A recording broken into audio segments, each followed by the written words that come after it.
Hey Pax, this is Picard. I'm here with my next weekly summary and personal thoughts on the Q Source, the F3 Manual of Virtuous Leadership. And this chapter is the second chapter in the book. It's part of the foundation section of the book, and it's titled Language, the Lexicon of Virtuous Leadership. Now, I'd like to put my own statement title on here, and that would be Language, our words allow us to see through or break down walls. And you say, like, Picard, that's a pretty bold statement. What do you mean by that? And I would say, we've all found ourselves watching like a scary movie or, a thriller and found ourselves yelling at the screen because we had a better perspective than the main character in the story. The filmmakers allow us to see something that they can't, or, uses the language of cinema to help us believe that there's something is there that we can't see yet. And that all works well for entertainment value, but they do that because it's what we do in real life. It's how we naturally operate. In real life, we are constantly sensing threats and sensing things that we don't see, whether it's emotion or feeling or conflict. And we're always building up walls. We have walls of belief, walls of hurt or fear. We have things like, we compartmentalize, and we have different perspectives than others. So we're constantly in scenarios where someone just doesn't get it. They just don't understand, and it can get so frustrating. And Stephen Fry actually said, a true thing poorly expressed is a lie. And another quote I came across is that communication is limited by perspective, because we can only share how we see it. And language also defines our experience. So whatever words or perspective we have, that's how we're going to convey it. And if it doesn't match up, it just adds to more misunderstanding and more ineffectiveness. So how do we bring those walls down? Effective language. And I found a pretty good formula that I put together here. It's the power to pause, to have an open or like a growth mindset, to seek to understand first, then seek to be understood, and then with your partner or with your group or team, you create and define language that is effective for you, that has a strong shared meaning. And that allows you to go faster. It allows you to be on the same page and be effective together. So just real quick, Q Source specifically, this chapter, it's about the lexicon or the language that we use in F3. You're going to experience that when you go to our workouts. There's words we use for exercises. There's ways of speaking that has a synchronize in movement or conveys, instructions.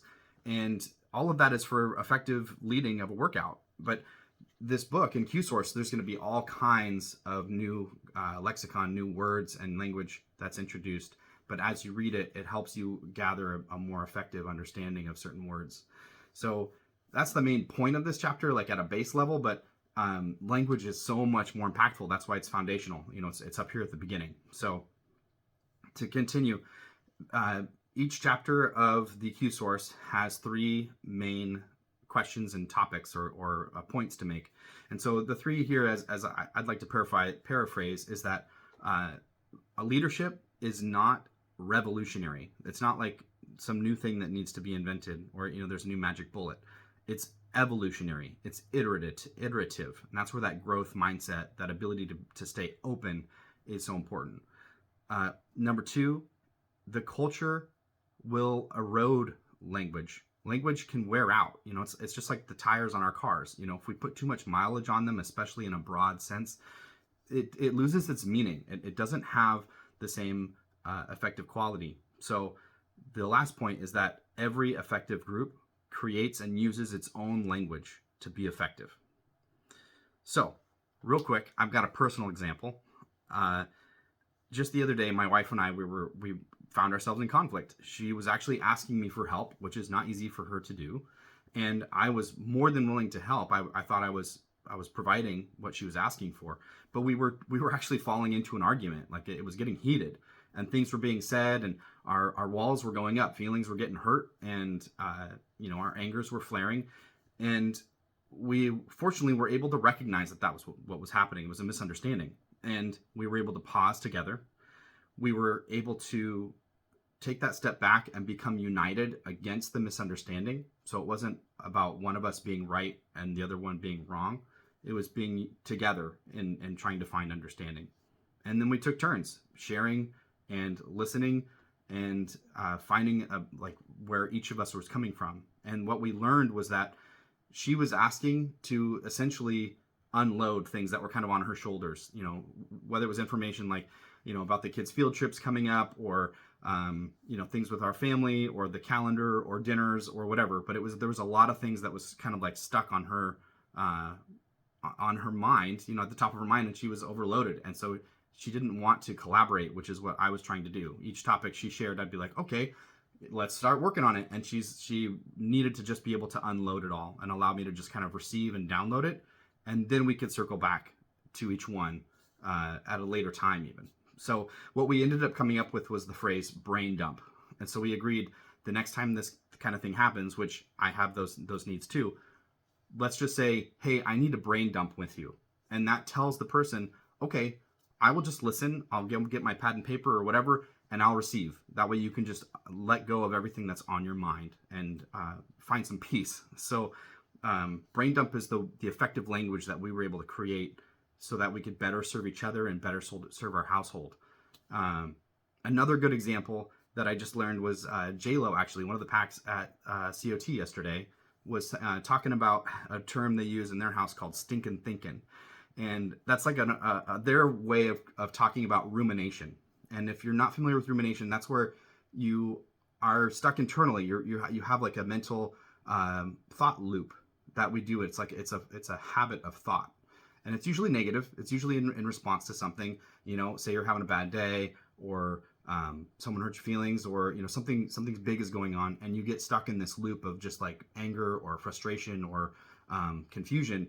And you think you're thinking through and coming up with a solution, but it's really just that like repetition of the frustration. And so that's just a wall that keeps getting higher and higher and more reinforced. And so in our house, we call it name it to tame it. But J-Lo, his term is stinking thinking. But it means the same thing. It's saying, hey, I'm doing some stinking thinking right now. I this is what's going on. And that allows that wall to come down. And for us, like naming it to taming it, naming it to tame it, if you can get to the feeling, so if you can pause and have that open mindset and have that willingness to share and receive in a like neutral way, and being able to get to a feeling and say like, all right, I'm really angry about something you said, or something that's going on is really frustrating me. And you really don't have to come to a solution on those things. It's usually being able to just say it out loud that, hey, this is what I'm feeling. That's really what causes the rumination and that stinking thinking to stop. So I just want to congratulate J-Lo. That sounds like a really healthy practice that they have in their household, and really proud of them for sharing at COT. So that's my summary. The main points, like I said, effective leadership uses unique, effective language, and it's always iterative. It's always growing and adding. There's things in the lexicon that we probably don't use anymore because it's already getting old. That wears out, and we have to come up with new stuff based on the relationships that we have and how we are working together. So I encourage you to continue to use new language, to pause, to be open, to seek to understand first, and then to be understood, and then come up with that shared understanding that allows you to be effective and move forward and accelerate. So I'd love to keep talking, but I'm going to stop here. But if you would like to talk, what I really would like to do is be able to talk in person or one-on-one. And if you hadn't seen my previous posts, I'm actually starting a coaching practice. So on my road to certification as a life coach, I'm really just looking for people that are willing to allow me to practice. and see if there's any sort of help I can provide. So if you feel like having a thought partner, and if you're trying to accelerate and become a more effective leader in your life or your household, and if you think having a thought partner would help with that, I would love to be that guy to support you. So please reach out in any way. But in the meantime, enjoy this chapter of the Q Source. Please go out and talk if you would like to talk further as a group. We have Q Source on Saturday after Grog here in F3 Terracotta. But it's check band, check for each of, if you in your unique region where Q Source is discussed. And then I'll see you next week. We'll be talking about group, which is the third chapter in Foundation, and I'm looking forward to it. But I'll see you in the gloom, and may the Q Source be with you, and remember to make it so.